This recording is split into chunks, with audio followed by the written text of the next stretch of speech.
But how was it difficult for you to procure those indigenous seeds? Per se, because Initially, yes, but once people came to know that I was a seed keeper, today people send me seeds. Today, many of our farmers in the ashram, which are connected to Art of Living, they send seeds to our Deshi Beej Kosh. So, because they know that these varieties need to be saved. Just now we harvested a rice variety at our Gurukul. Just last week we harvested. It's a 2000-year-old rice. 2000-year-old rice, which has got extraordinary properties, and we have made seed of that. We have revived a variety of wheat in Art of Living. Gurudev blessed the name Sona Moti for this seed. The wheat seed is round and golden in color. It's round. That's why it's called Moti, and the color is Sona. So Sona Moti is the name given to that particular wheat. It is a Triticum spherococcum variety which was grown for over 5,000 years in India. Ancient variety, loaded with nutrition, folic acid, which is not present in any other wheat. Folic acid, minerals, proteins. It is a beautiful crop. Our farmers, we saved the seed, we revived it, and today many farmers across the country are making bumper harvests of Sona Moti. Because your MSP that the government gives is roughly around 20 rupees a kilo. Our farmers get 75 rupees a kilo for Sona Moti. okay. Yeah. So people are well educated about it, and so that they can buy it also. Yes. That is more important. How difficult has it been reaching people? Was it very easy or? See, for us, we have a big advantage because we have over, I think, 75 million people today in India who are associated with Art of Living, Okay. who realize the importance of eating healthy food. So they are a captive market for us. Plus, we have a vast retail chain called Sri Sri Tattva, which is a supply chain network. So we are able, like our Sona Moti today is sold through Sri Sri Tattva. So we have a captive market. So our farmers don't really have a problem selling their harvest. Yeah. So, and about your next is about the multi-layer farming. We just saw that there were many varieties grown in one area. I mean, 1 acre. You said you can grow about what you grow in 5 acres can be grown in just 1 acre of land. How was this whole idea? How did this whole idea come into you?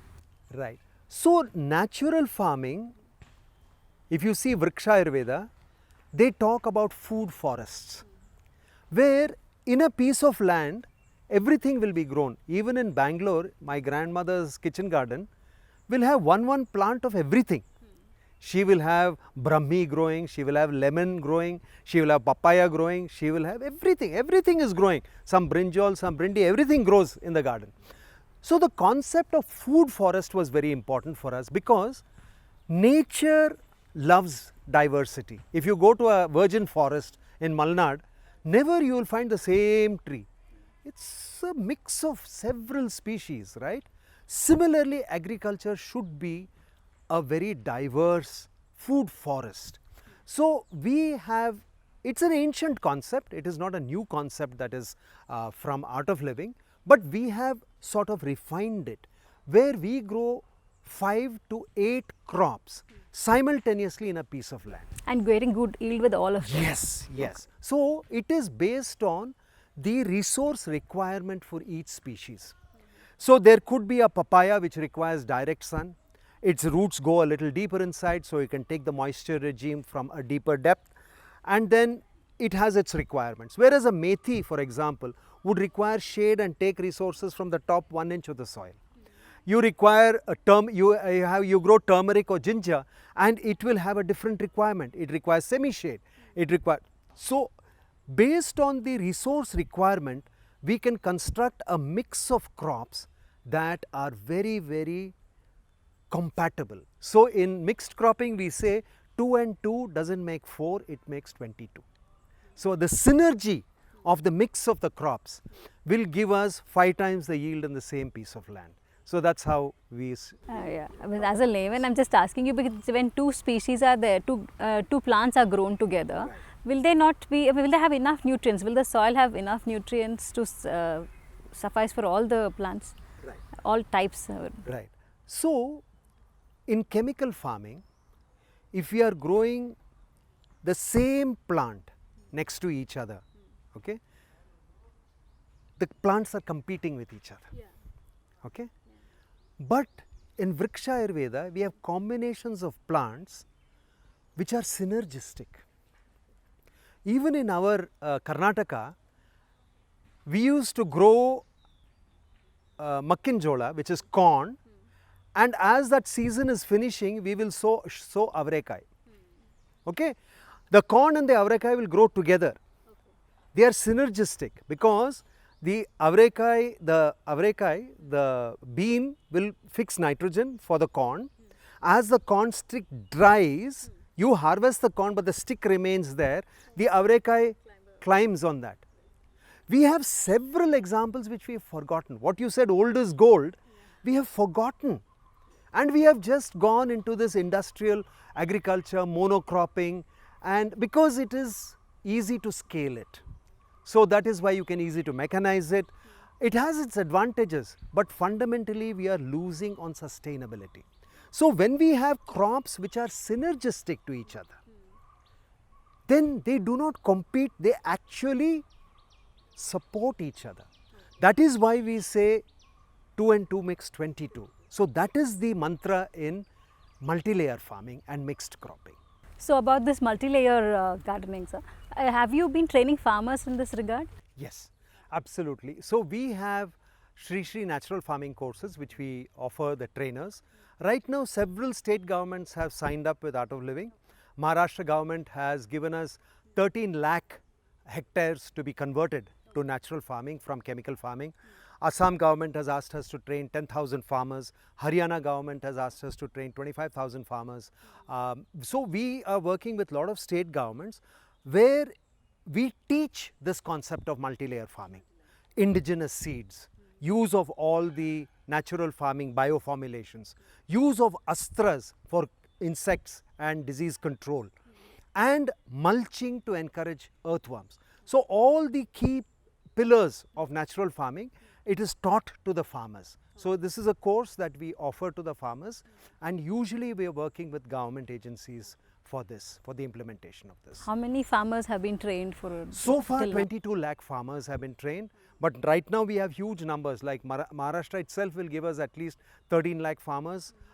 Then we have got another, we have many things coming. So this number is going to exponentially increase because the central government today has started to promote natural farming, not organic farming. They have started to promote natural farming through projects like Namami Gange and PKVY, Prakritik Krishi Vikasa Yojana.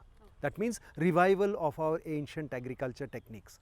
So a lot of these things have got a push from the central government. So state governments are now adopting this. Andhra had a wonderful success with the Raita Bandhu, which is the RKVY, Rashtriya Krishi Vikasa Yojana program, where they encouraged natural farming. That is with people like Subhash Palekar and all that. Today we have got Acharya Devabrat, who is presently the governor of Gujarat, who in Himachal Pradesh did extensive experiments with natural farming, and he demonstrated very scientifically that this is a very sustainable technology which needs to be encouraged. So today there is a government backing to what we are doing. So we are very hopeful that in days to come this will become a very important aspect of Indian agriculture. Today we have created syllabus. I am sitting in so many committees where the SOPs for natural farming, the syllabus for teaching natural farming. So in our agriculture college, for example, going forward there will be a course with at least 2 to 3 credits on natural farming. So that is all happening. So it will take time, but I think we are on the track. Okay, but what is the success percentage? Are the farmers very happy, and how has it been the market for them? Yes, so this is a very important question you have asked, because our indicator of the success of natural farming is based on the retention of farmers in natural farming. And if we take typically an example of Maharashtra, where we are doing extensive work, we find that our success rate of retention is over 70%. That means 70% of farmers who start natural farming continue natural farming over 5 years. So, and once they have done it for 5 years, we are sure they will never go back to any other kind of farming. So, and I think 70% retention is a huge number in agriculture. For somebody to give up what they've been doing for decades and adopt something and stay with it, we believe that is a very good sign of success. But was it challenging for you to convince the farmers to advocate all this? So, our primarily of the 22 lakh farmers who we have trained so far, most of them were already disillusioned with chemical farming. So, they had seen the effect it has had on the soil. The soil had become like brick, you know, they had become so hard. They had to keep on putting fertilizers, more and more, and fertilizers, more pesticides. So, they were caught in a vicious cycle of high investment farming, and they realized its impact on their family's health, all the chemicals they are spraying and they are using, and they were already disillusioned. So, for us it was not difficult to give them a technology and say, why don't you try this? So, I would say that I mean 22 lakh farmers is a very small number. If you take 680 million farmers in this country, it's a very small number, no doubt. But Sri Ravi Shankar ji believes that there are vast numbers of farmers looking for an alternative. They are stuck because they don't have a choice. But if they are given a sustainable choice, they will take it. But sir, they say that the chemicals in the soil take a long time to actually go away from it. Did the farmers who experimented with this natural indigenous seeds see success immediately, or did they take some time, or did they have to go like for a crop or two and then? So, originally the detoxification period for converting chemically farmed land to natural farming was declared by the government as 3 years, which is a very long time. Farmers did not have patience. So, farmers started within 1.5 years, they went back to chemical farming. So, in Art of Living, we developed a process where in 6 months we can convert the land.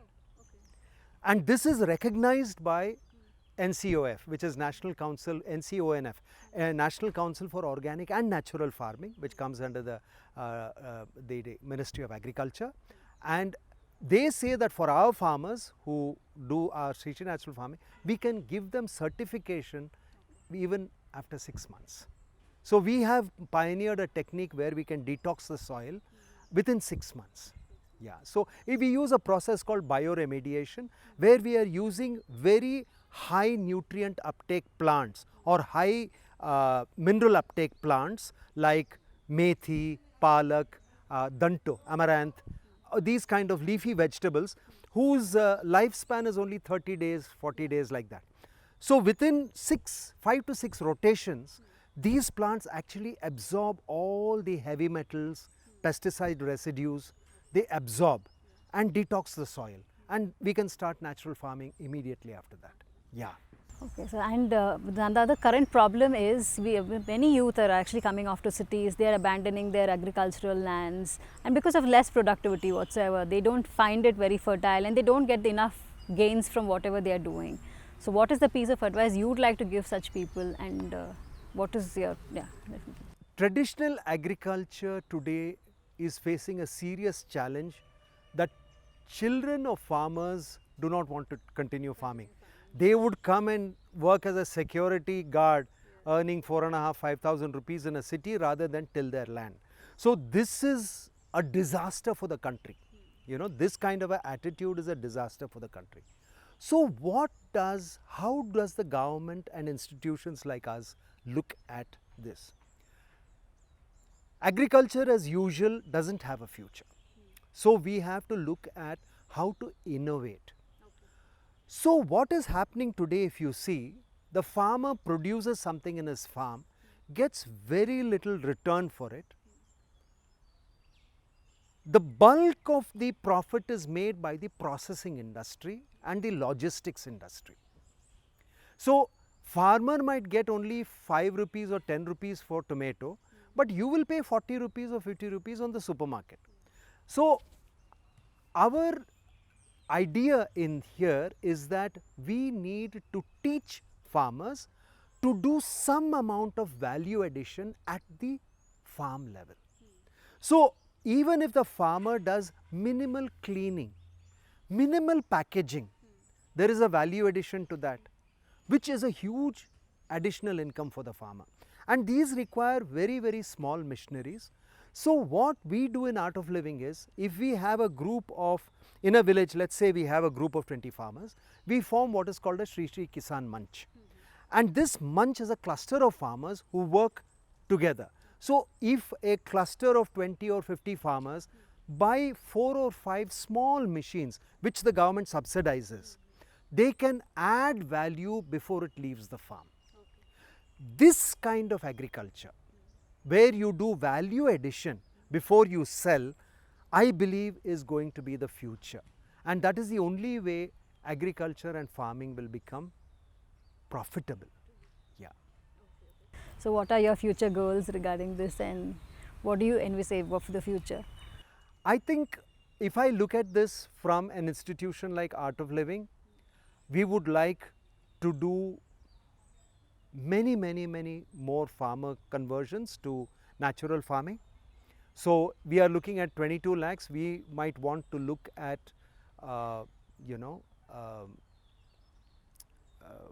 10 times that figure in the next 5 years. And we also want to be very big in integrating many aspects of what to do. One is water conservation, river rejuvenation, education, farming, value addition, and then the supply linkage, which I told, to people who follow Art of Living, because they realize the importance of healthy food. So these things need to be integrated.